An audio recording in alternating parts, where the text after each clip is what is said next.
1862, African American communities gathered together to celebrate the Emancipation Proclamation, and that it would be becoming law January 1st, when the slaves would be proclaimed free. The celebration became known as Watch Night, and is still recognized by many in the U.S. even today. Writing of the first Watch Night, Booker T. Washington said, "As the great day grew nearer, there was more singing in the slave quarters than usual. It was bolder, it had more ring, and lasted later into the night. True, they had sung these same verses before, but they had been careful to explain that the freedom in these songs referred to the next world and had no connection to the life in this world. Now, they gradually threw off the mask and were not afraid to let it be known that the freedom in their songs was meant freedom of the body in this world." What we read in the Scriptures, what we read in the text, is not just meant for our thought life. And it's not just meant for our life someday in eternity with God. It is not aimed only at the interior of who we are as people, at our conscience, at our faith, at our agreements. It is aimed squarely at our bodies too, and how we move and operate our bodies in this world. Freedom, justice, reconciliation, mercy, purity, grace, love. These are actions as much as they are beliefs. 1 Corinthians chapter 13.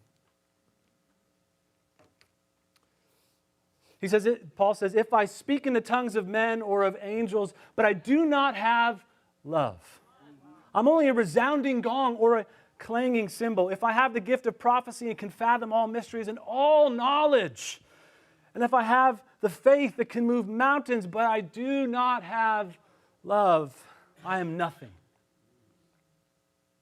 If I give all I possess to the poor and give over my body to hardship that I may boast, but I do not have love, I gain nothing."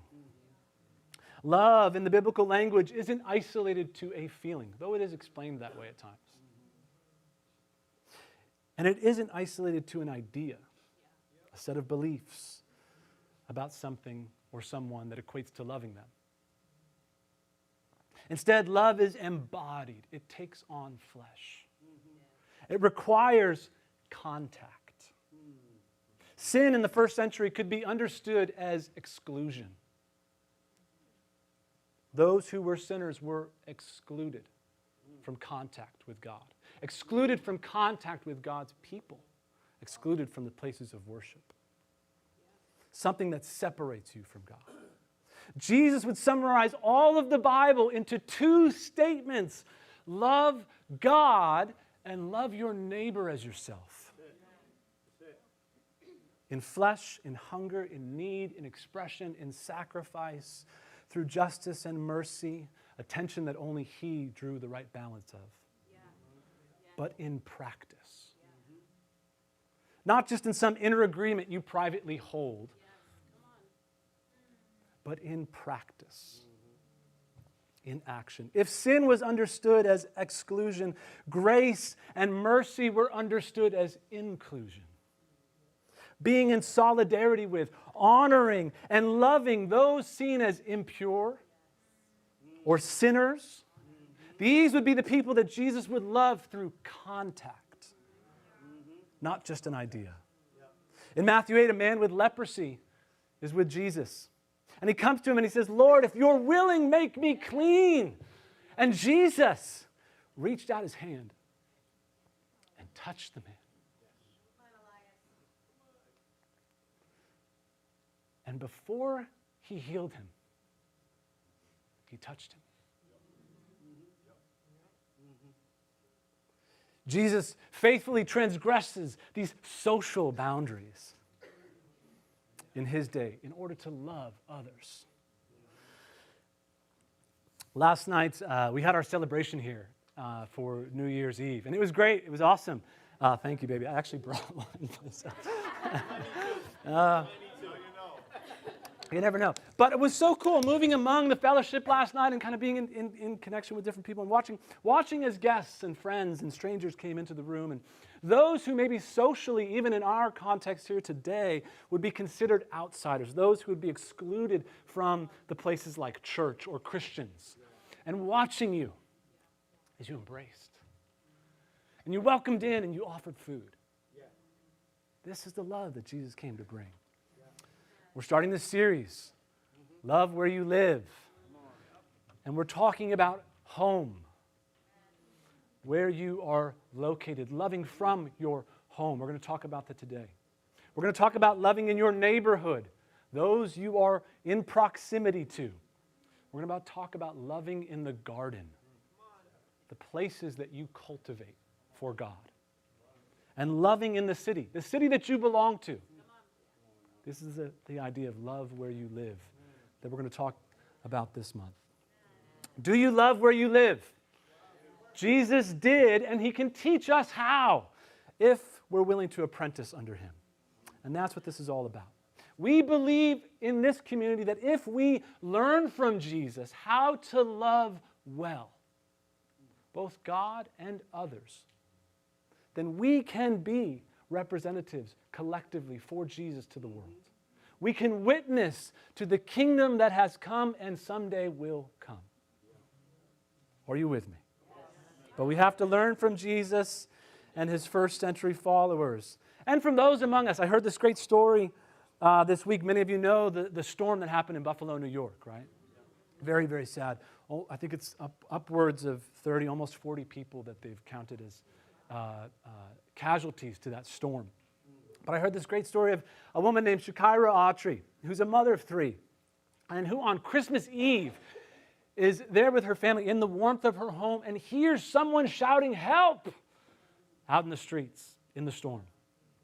And she goes out there to find this elderly man in his 60s who's mentally disabled, freezing. And she takes him in.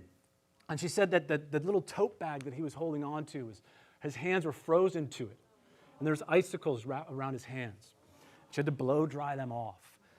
And she takes him in and she calls for the medical first responders, and they just can't get to her. They put her on a list. And so for 3 days, that day and then 2 more days following, she has to take care of an elderly, mentally disabled man who had wandered from his group home in a storm. She bathes and feeds and cares for his wounds. She takes him in. Her home becomes a place of salvation for this man. Are you with me? Because salvation is more than an idea. It's embodied in our lives. In Acts 2 and verse 42, we see the first century church, and they are living out their Christian faith. It's new, it's raw, it's a little clunky, but they're trying it out and they're trying to work it out together.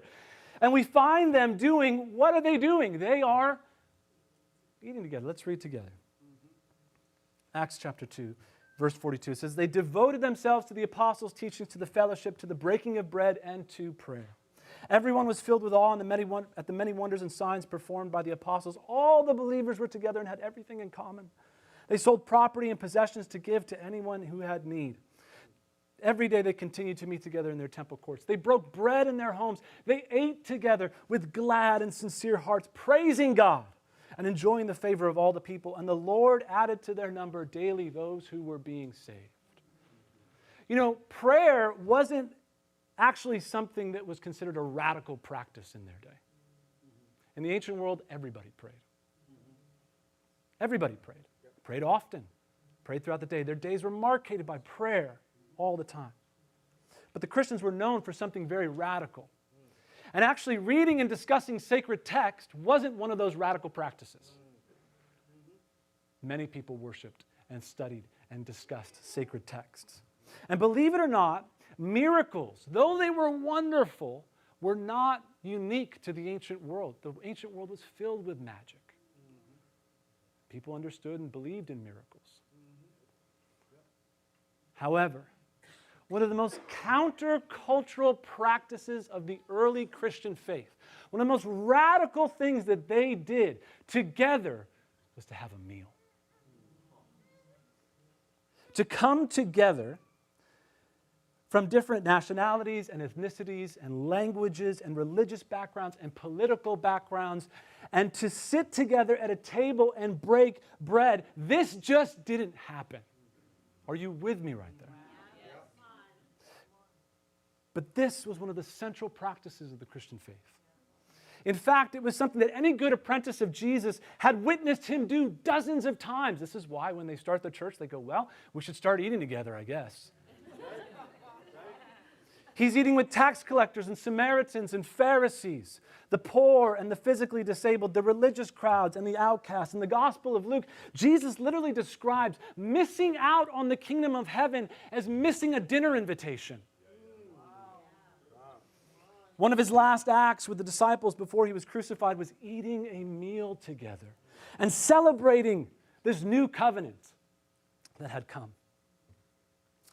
This new kingdom in his name. Breaking bread, passing a cup, communion. And he tells them, do this. Do what? Break bread together. Pass the cup together. Meal, feast, eat together in remembrance of me. He says, I tell you, I will not drink of this fruit of the vine from now until the day when I drink it anew with you in my Father's kingdom. The kingdom, the inauguration of the kingdom of his Father would come through a meal for Jesus. So what do? They eat, right? You see, the kingdom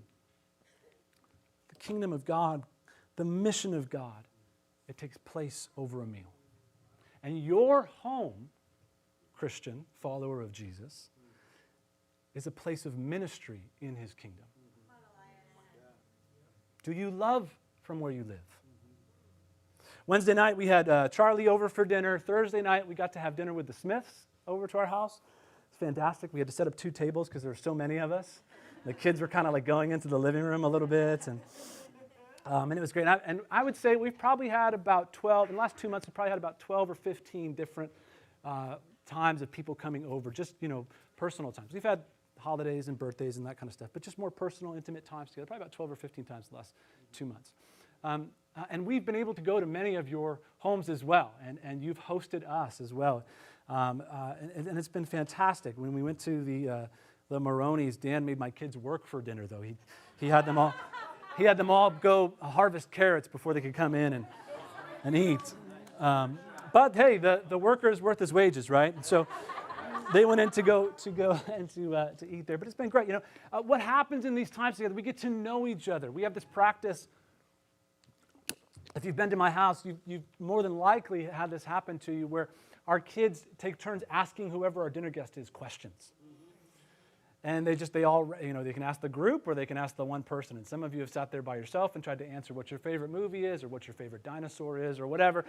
The point is we're trying to teach our kids to take interest in guests, to host them, to be with them. This is a conversation. We commune around the table. We don't just shovel down food, right? We've had personal memories together with so many people. No dinner is the same, no evening, no conversation, no experience. We serve as a family. Rachel and I, we love it. It brings us together at the end of the night. But none of these are why we practice hospitality. None of these reasons are reasons why the early church practiced hospitality. There's certainly good reasons, but the reason why they practiced hospitality, the reason why they gathered to eat together is because Jesus gathered and ate with them. Yeah. They witnessed it. And it was what their Messiah did, what their master did, and so it's what they do. Are you with me? Yeah. The mission of God takes place over a meal. It's through table fellowship that the mission of renewal happens between those who share faith in Christ. The mission of God to reflect His image through a group of people committed to loving one another. even through our differences. You look at Acts 6, lots of differences there. Hellenistic Jews and Hebraic Jews. And in the differences, they're trying to figure out how do we have a meal together. Reconciliation happens over the meal. It's at the meal, at the table, that the mission of reconciliation happens for those outside the kingdom. A meal was a sacred space. It was a space in the ancient world where you displayed solidarity with those who sat at your table. This is why one of the main critiques against Jesus was, he eats with tax collectors and sinners. How can this rabbi be legit? So Ananias eats a meal with Saul, the persecutor. Peter and his friends eat with Cornelius, the Romans. In Acts 15, working out the particulars between how to include this new group of Gentiles into this Jewish covenant, they talk mostly about how to come together at a table and what kind of foods they can share. Lydia would test the validity of Paul's faith. Will you come into my home? If you really believe I'm a disciple like you. The jailer and his family would do the same for Silas and Paul. Priscilla and Aquila, when they're explaining the way of Jesus to Apollos, they do so by inviting him into their home. Because the mission of God takes place over a meal.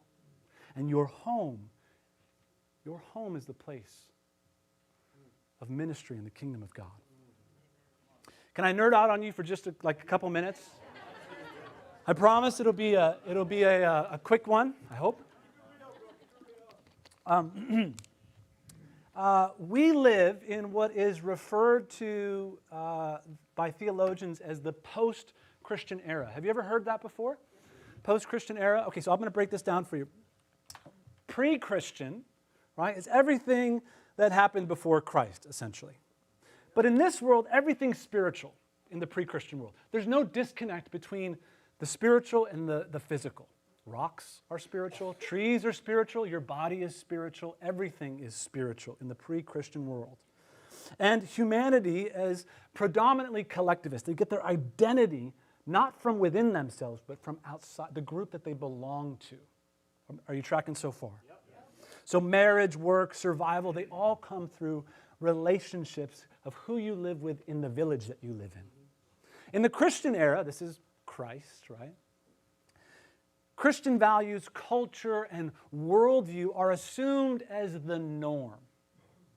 And this era lasts for almost 2,000 years, essentially.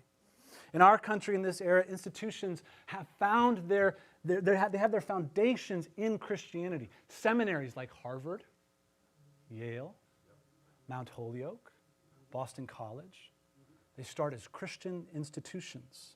Hospitals are started by Christians. Social welfare services are established and enacted through Christian thought. Philanthropic and nonprofit work is predominantly Christian. Civil rights are advanced through Christian leaders. Government, at least at a surface level, right, has to have an acknowledgement of Christ. Most presidents are expected to be Christian in this era, at least in word. Ministers are respected and esteemed amongst society. All right?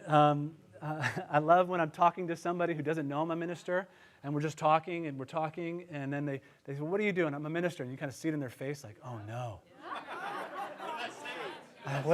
I've been talking to a minister this whole time, you know? They don't know what to do with that for that moment. But in this era, you know, in our country, churches are located at the center of the city. Drive up 91 or 90 or 291. When you look at the skyline, what do you see? You see steeples all over the place that mark where the Christians would gather together. They would come out of the neighborhoods and go into the center of the city and worship together on Sundays. They would raise their families and go to school there in the church. Sundays were a holy day. For some of you, you remember this. The businesses were shut down. You could not go to Starbucks and get a flat white or whatever your drink is, right? It was closed. Closed. No kids' sports on Sundays in those days. All that was open was church. And what did you do? You went to church all day and you hung out with family and you ate, etc. But in other words, and this is not to say, by the way, that these were the good old days of America, because crime and injustice and carousing were just as much as they are today. In fact, if you do some studies, you look at the early, 1800s in New York, things were a little bit worse than they are even today, escalating up until about the 70s. riding on the subway in the 1970s in New York could be a very dangerous thing, right? So this is not to say that somehow in the Christian era we were living the glory days. It's to say that in this era, Christianity is widely accepted as a good influence on culture. Making sense so far? Okay. Now, the post-Christian era. Contrary to how it may sound, it's an era it's not actually anti-Christian, though most likely it's headed that way. Just trigger warning, I guess. I don't know.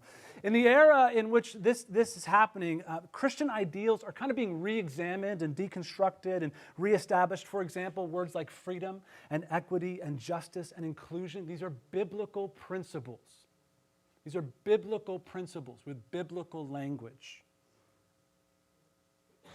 The difference in the post-Christian era is that most of these principles are void of the lordship of Jesus.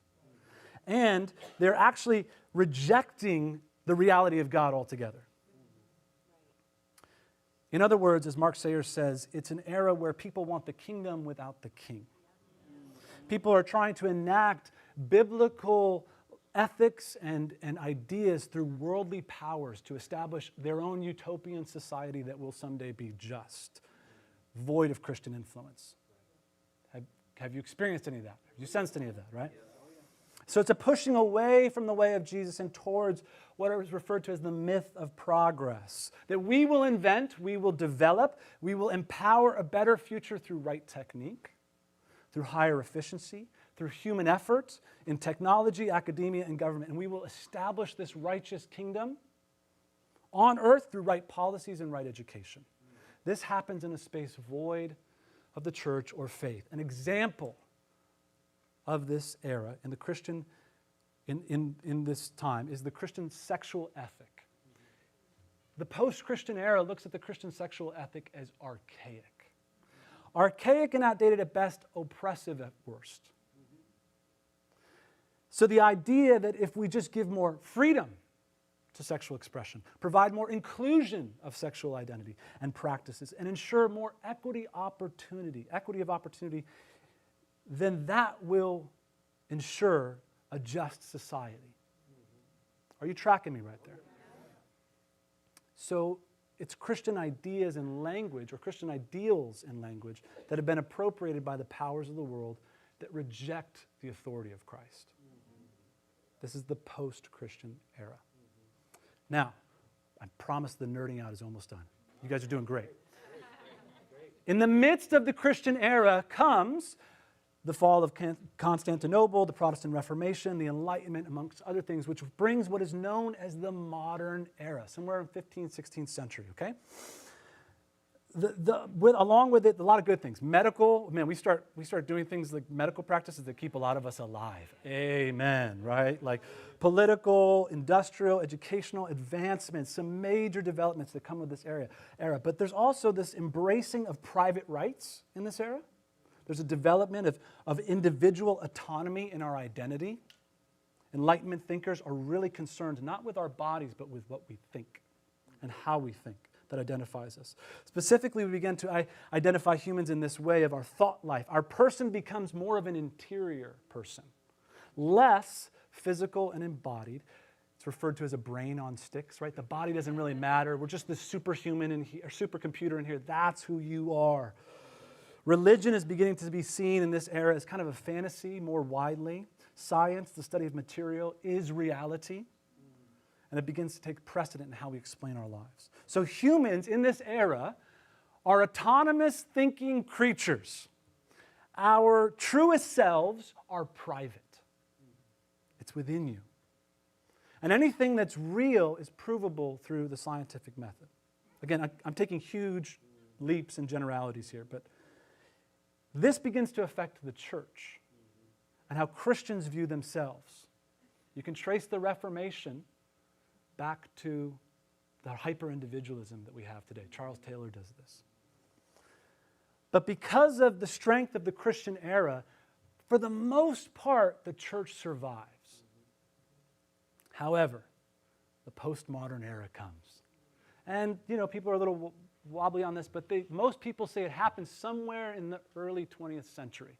1920s, 1940, certainly after World War II. When what enters the scene into the American consciousness in World War II? A new industry, brand new industry developed by Freud's nephew called marketing. And Americans undergo, last almost 100 years, a spiritual formation of consumption. Consuming goods is who you are. It's how you climb social status. It's how you gain rank. It's how you grow and how you enjoy pleasure. And how, are you with me right there? It's how your relationships are connected. Are you an iPhone or are you an Android? Like that. What goods do you consume? Are we on the same page, right? Do you have a green bubble or a blue bubble? Like, what's happening here, right? MIT has a great article on this, A Brief History of Consumer Culture. You can Google it. The pursuit of happiness now becomes this individual journey through personal experience, personal expression, freedom. Freedom is now defined through removing limitations outside of me so that I can authentically express who I want to be. And autonomy through curating your life to your preferences. People move away from their families at higher rates than ever before. Social revolutions like the hippie movement, the sexual awakening in the U.S. push against all forms of institution, including marriage and the church. The internet flattens communication of information. Now information no longer flows hierarchical through institutions. Any kid with a webcam and a YouTube station is now an influencer, right? And they're telling you how it is. Truth becomes more relative to the individual. We have slogans like, my truth. Authority moves from the collective and the institutional to the individual. Political ideologies become the new religion. Salvation is found in enlightened individualism. Institutions are no longer trusted. One example you might hear is, I'm spiritual but not religious. All right? Or I don't believe in organized religion.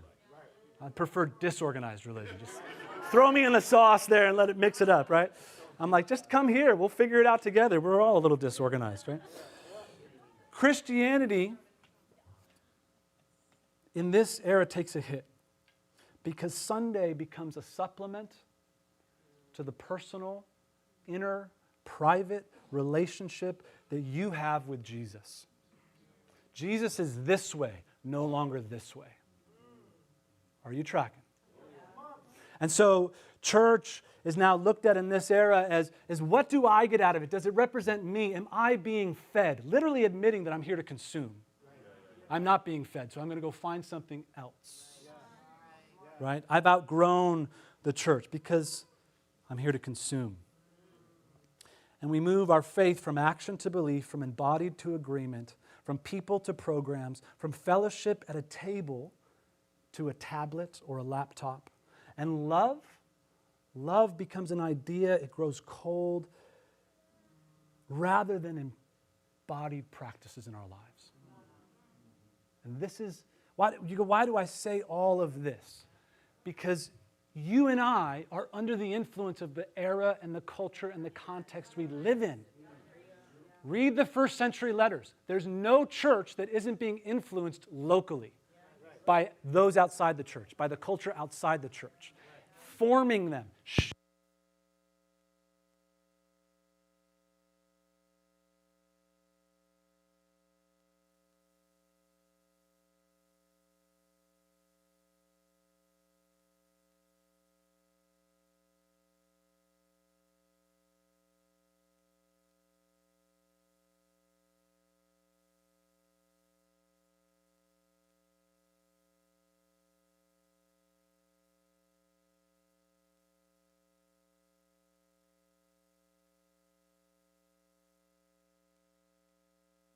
The batteries kept dying on things.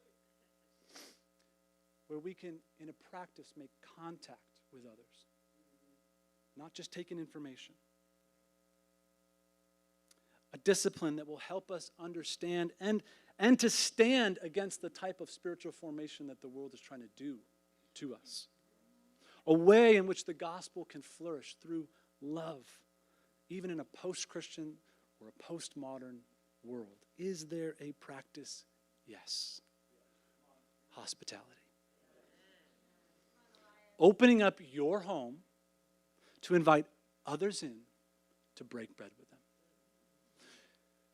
Scott Hagley, who's one of my professors, he says it's a way to perform the gospel. It's less about trying to convince somebody intellectually through your argument or through your scriptures that they already don't believe in, why they should believe the gospel. It's about breaking bread, showing solidarity, serving, opening up your home. Sounds kind of like a Sunday supper almost. I don't know. Like that little tie-in right there? 1 Peter, we're going to land the plane here. 1 Peter chapter 4, verse 8.